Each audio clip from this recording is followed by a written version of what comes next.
Hello to all students. Next हमारा phylum है Hemichordata. Hemichordata के बारे में देखते हैं।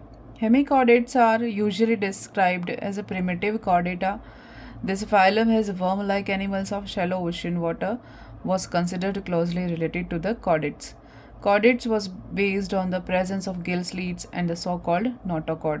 It is now generally agreed that the hemichordate notochord is neither analogous nor homologous with the chordate notochord and that accept the common possess of pharyngeal glyph clefts. The two groups are dissimilar. Hemichordates have thus been removed from the chordates and been given the rank of separate phylum. ये जो Hemichordata है इसे primitive chordate माना गया है और इनका जो शरीर होता है वो कैसा होता है, वर्म लाइक शरीर होता है या टंग के स्ट्रक्चर का होता है या एक एकॉन के स्ट्रक्चर का इनका बॉडी होता है। कॉर्डेट्स के अंदर इनको रखा गया था। ये क्या कहना चाह रहे हैं कि ये जो हेमिकॉर्डेटा हैं इनके ऑर्गेनिजम्स को पहले हमने कहाँ रखा था, कॉर्डेटा के साथ एक अलग फाइलम के सब फाइलम के रूप में इनको रखा था। लेकिन इसको रखने का रीज़न क्या था कॉर्डेटा में कि इसमें जो नोटोकॉर्ड देखी गई या इसमें जो प्रोबोसिस होता है, बकल डाइवर्टिकुलम पाया जाता है प्रोबोसिस के अंदर, यानी माउथ का जो अपीयरेंस होता है फ्रंट ऐसा, जो कि प्रोबोसिस कहा जाता है। उस प्रोबोसिस के अंदर इनके अंदर क्या देखा गया, बकल डाइवर्टिकुलम जो है उसका अपीयरेंस देखा गया। तो उस बकल डाइवर्टिकुलम को साइंटिस्ट ने क्या मान लिया था, नोटोकॉर्ड मान लिया था, जो कि एक्चुअली नोटोकॉर्ड नहीं थी। ना तो वर्टिब्रेट्स के समान या कॉर्डेट के समान जो नोटोकॉर्ड होती है, कॉर्डेट्स की जो एक्चुअल नोटोकॉर्ड होती है उसका ओरिजिनेशन कहीं से भी इनका सिमिलर नहीं था, ना एनालॉगस था ना होमोलॉगस सिमिलर था। तो ओरिजिन से भी, स्ट्रक्चर से भी कहीं से भी सेम नहीं थी। इसीलिए बाद में जब स्टडी किया गया साइंटिस्ट के द्वारा तब इन्हें किस में रखा गया, इन्हें एक अलग फाइलम दे दिया गया हेमिकॉरिडा को। उस कॉरिडा फाइलम से निकाल कर कहाँ रख दिया गया, एक अलग फाइलम की संज्ञा दे दी गई और जिसे हम अभी पढ़ रहे हैं। और इनमें क्या प्रेजेंट था, फेरेंजियल गिल स्लिट्स प्रेजेंट थे, जो कि देखो कॉर्डेट के मेन जो 3 फीचर्स होते हैं, कैरेक्टरिस्टिक्स, जो मेन 3 स्पेसिफिक फीचर्स होते हैं, उसमें से इनमें क्या क्या देखा गया, फेरेंजियल गिल स्लिट्स का प्रेजेंट होना फर्स्ट, सेकेंड नोटोकॉर्ड का प्रेजेंट होना, थर्ड है डॉर्सल हॉलो नर्व ट्यूब का प्रेजेंट होना। तो इसमें से तीनों कैरेक्टर्स को पहचाने गए कि इसमें तो तीनों कैरेक्टर पाए जाते हैं, तो उसको कहाँ रख देते हैं, कॉरिडा के अंदर रख देते हैं। तो ऐसा ही हुआ। लेकिन बाद में क्या आइडेंटिफाई किया गया कि इसकी जो बकल डाइवर्टिकुलम है वो नोटोकॉर्ड नहीं है। उसके बाद उसको कहाँ रखा, हेमिकॉरिडा को एक अलग फाइलम दे दिया गया। तो इसमें दोनों कैरेक्टर तो हैं, डॉर्सल हॉलो नर्व ट्यूब का प्रेजेंट होना, फेरेंजियल गिल क्लेफ्ट्स का या गिल स्लिट्स का प्रेजेंट होना, लेकिन नोटोकॉर्ड इसमें नहीं पाई गई। एक्चुअली नोटोकॉर्ड नहीं प्रेजेंट है। ठीक है, तो अब इसको हम डेफिनेशन देख लेते कि हाफ कॉर्ड प्रेजेंट होना, और ये अनडिस्प्यूटेड है। अब तो इसको अलग ही कर दिया है। फिर इसका वर्मीफॉर्म स्ट्रक्चर होता है, सॉलिटरी है, कॉलोनियल, सिलोमेट कैसी एंडरोसिलस है, और ड्यूटेरोस्टोम्स होते हैं ये। इनमें नेफ्रिडिया नहीं प्रेजेंट है, गिल स्लिट्स प्रेजेंट होते हैं। ठीक है, प्रीओरल गट विद और विदाउट गिल स्लिट्स प्रेजेंट होती है।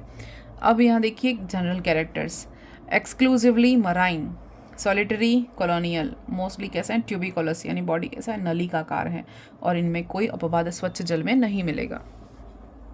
फिर बॉडी कैसी है, soft, fragile, vermiform, unsegmented, bilateral symmetry और ट्रिप्लोब्लास्टिक।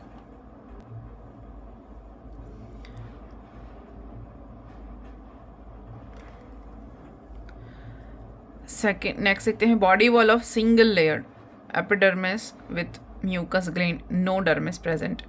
तो यहाँ पर जो बॉडी वॉल है वो एक एकल एपिडर्मिस कला की बनी होती है, जिसमें क्या होता है, म्यूकस ग्लैंड प्रेजेंट होती है और इसमें डर्मिस नहीं पाई जाती। इनमें क्या नहीं पाया जाता, डर्मिस नहीं पाई जाती। फिर देखते हैं सिलोम। सिलोम कैसी है, एंटेरोसिलस सिलोम पाई जाती है और 3 भागों में डिवाइड होती है। फर्स्ट तो है प्रोटोसिल, सेकेंड है मेजोसिल और तीसरा है मेटासिल। 3 भाग में डिवाइड होती है और ये 3 पार्ट बनाती है। फिर डाइजेस्टिव सिस्टम कैसा है, डाइजेस्टिव ट्यूब कैसी है, कंप्लीट है, स्ट्रेट है और यू शेप है।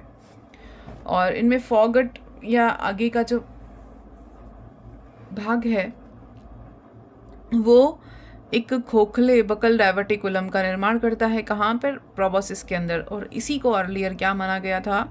नोटोकॉर्ड कंसिडर कर लिया गया था, जो कि एक्चुअल नोटोकॉर्ड नहीं होती। फिर dorsal lateral pharyngeal gill slits का प्रेजेंट होना इनमें देखा गया है। अगर जब होता है तो कैसी है?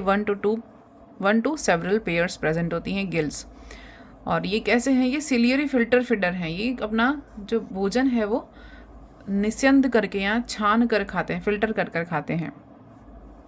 फिर सर्कुलेशन में क्या देखा गया है? सर्कुलेटरी सिस्टम सिंपल है, ओपन टाइप का रहेगा, और इंक्लूडिंग इसमें हार्ट है वो पृष्ठ सतह पर रहेगा, और इनके साथ 2 लॉन्गिट्यूडिनल वेसल्स भी, ब्लड वेसल्स भी पाई जाती हैं। एक तो डॉर्सल सरफेस पर होती है और एक वेंट्रल सरफेस पर होती है। फिर excretion by single proboscis gland, उत्सर्जन कैसा होगा? प्रोबोसिस ग्लैंड के थ्रू। ये बहुत यूनिक फीचर है, इंपॉर्टेंट है। इनमें उत्सर्जन कैसा पाया जाएगा? प्रोबोसिस ग्लैंड के थ्रू इनमें एक्सक्रीशन होगा, जिसको हम ग्लोमेरुलस भी कहते हैं। फिर नर्वस सिस्टम है वो प्रिमिटिव टाइप का होगा, यानी कि आदिम प्रकार का नर्वस सिस्टम पाया जाएगा, कंसिस्टिंग मेनली ऑफ सब एपिडर्मल नर्वल प्लेक्सस, यानी कि उप अधिचर्म जो है वो प्लेक्सस, नर्व प्लेक्सस पाया जाता है। नर्वस सिस्टम आदिम प्रकार का होता है। फिर डॉर्सल कॉलर जो है वो नर्व कॉर्ड होलो प्रेजेंट होती हैं। 3 मेन कैरेक्टर में एक ये रहा। फिर रिप्रोडक्टिव मेनली कैसी होता है? रिप्रोडक्टिव सेक्सुअल होगा, सेक्सेस सेपरेट होंगे, गोनाड्स बहुत सारे हो सकते हैं, एक से बहुत सारे जोड़ी हो सकते हैं। फर्टिलाइजेशन कैसा है? सी वाटर के अंदर होता है, एक्सटर्नल है, ठीक है। डेवलपमेंट कैसा है? डायरेक्ट भी हो सकता है, इनडायरेक्ट भी हो सकता है। अगर इनडायरेक्ट है तो लार्वा होगा, और लार्वा कौन सा होगा? स्वतंत्र प्लावी होगा, फ्री लिविंग होगा, फ्री स्विमिंग होगा, और उसके लार्वा को क्या कहेंगे? टॉर्नेरिया लार्वा कहेंगे, जो मोस्ट इंपॉर्टेंट लार्वा है। एग्जाम में डायरेक्टली क्वेश्चन आता है टॉर्नेरिया लार्वा। अब इसकी क्लासेस देख लेते हैं। क्लासेस हैं, क्लासिफिकेशन क्या, कितने हैं स्पीशीज़? 80 नॉन स्पीशीज़ हैं इसके अंदर, हेमिकॉरिडा के अंदर, और इनको 2 क्लासेस में डिवाइड किया गया, एंटेरोपन्यूस्टा और टेरोब्रेंकिया। एंटेरोन यानी गट, और न्यूस्टा यानी ब्रीद, और टेरो यानी फिदर, और ब्रेंकिया यानी ब्रीदिंग ऑर्गन्स। तो इनकी जो ब्रीदिंग ऑर्गन्स है उस बेस पर इनको 2 क्लास में डिवाइड किया गया है। तो पहला है एंटेरोपन्यूस्टा। कैरेक्टर्स हैं, सॉलिटरी रहेंगे, फ्री स्विमिंग रहेंगे, या बरोइंग एनिमल्स हैं, बिल बना कर रहते हैं। ये बेलेनोग्लॉसस के बारे में जानते होंगे आप, तो बरोइंग एनिमल्स हैं, बिल बना के रहने वाले, मिट्टी की तली में बिल बना के रहते हैं। अपनी जो म्यूकस ग्लैंड होती है, एपिडर्मिस कैसी देखी थी? म्यूकस देखी थी। वो म्यूकस एपिडर्मिस से क्या करते हैं? ये अपने बॉडी के चारों ओर, मिट्टी के चारों ओर एक ऐसी लेयर बना देते हैं, मिट्टी इनके बिल को मतलब कि ढह नहीं जाती, उनका bill as it is shape में बना रहता है। उनकी म्यूकस ग्लैंड से वो एक म्यूकस लेयर को सिक्रेट कर देते हैं अपने बिल के चारों ओर, एक मिट्टी का डिग करते हैं। ट्यूब लाइक स्ट्रक्चर होता है जिसके चारों ओर म्यूकस जम जाती है, ताकि समुद्र के पानी से या किसी भी चीज़ की वजह से इनका जो डैमेज नहीं होता, बिल जो है वो डैमेज नहीं होता। फिर कॉमनली कॉल्ड एज एकोनिया टंग वर्म, इनका आकार कैसा होता है? एकोनिया टंग के स्ट्रक्चर इनका होता है, वर्मीफॉर्म बॉडी होती है, एलोंगेटेड बॉडी होती है, स्टॉक नहीं पाई जाती। प्रोबोसिस सिलेंड्रिकल होता है, आगे का जो है ना माउथ पार्ट वो कैसा होता है? सिलेंड्रिकल होता है, टैपरिंग होता है, नोकीला होता है। Collar without ciliated arms, collar में सिलिएटेड आर्म्स प्रेजेंट नहीं होती हैं। एलिमेंट्री कैनाल कैसी हो सकती है? स्ट्रेट भी हो सकती है और कंप्लीट होगी, यानी माउथ एनस दोनों प्रेजेंट रहेंगे, और ये फिल्टर फीडर होते हैं। फिर यानी फिल्टर करके वाटर करंट के साथ जो खाना है उसमें से अपने पसंद का भोजन ले लेते हैं और नापसंद भोजन को बाहर निकाल देते हैं। फिर several pairs of U shaped gill slits, इनमें बहुत जोड़ीदार अलग अलग कैसे होते हैं? यू शेप के गिल स्लिट्स प्रेजेंट होते हैं। सेक्सेस कैसे हैं? सेपरेट हैं, गोनाड्स न्यूमरस होते हैं और सेक लाइक होते हैं, ठीक है।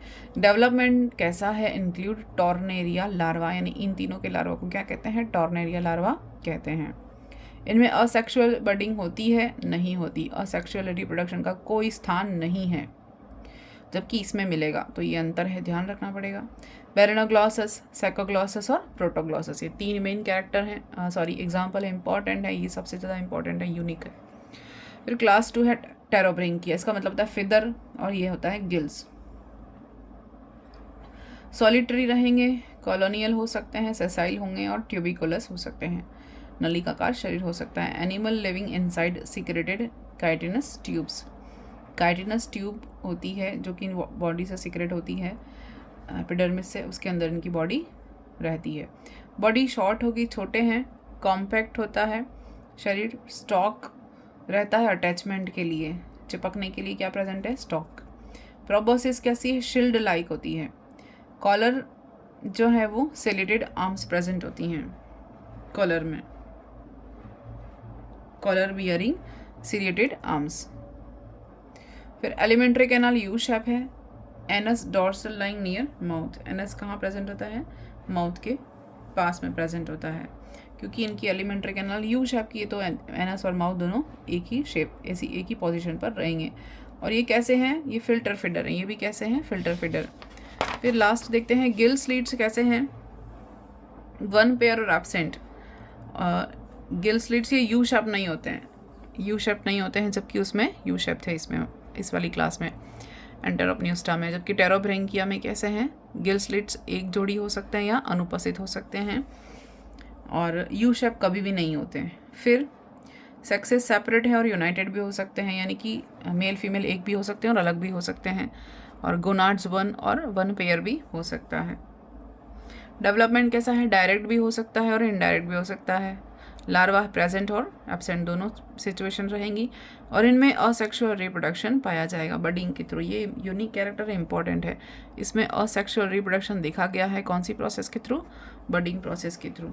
इसका जो एग्जाम्पल है वो अपने पास किसको लेते हैं अपन, रैप्डोप्लूरा, एक ही अपने पास है रैप्डोप्लूरा सिंगल जेनस, और सिफेलोडिस्कस। तो दो इसके एग्जाम्पल हैं, एक तो है अपने पास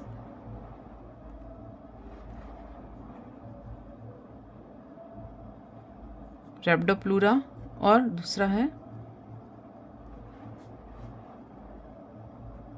सिफेलोडिस्कस। ये तो एग्जाम्पल हो गए। तो यहाँ पर अपना हेपिकोरिडा फिनिश हो रहा है।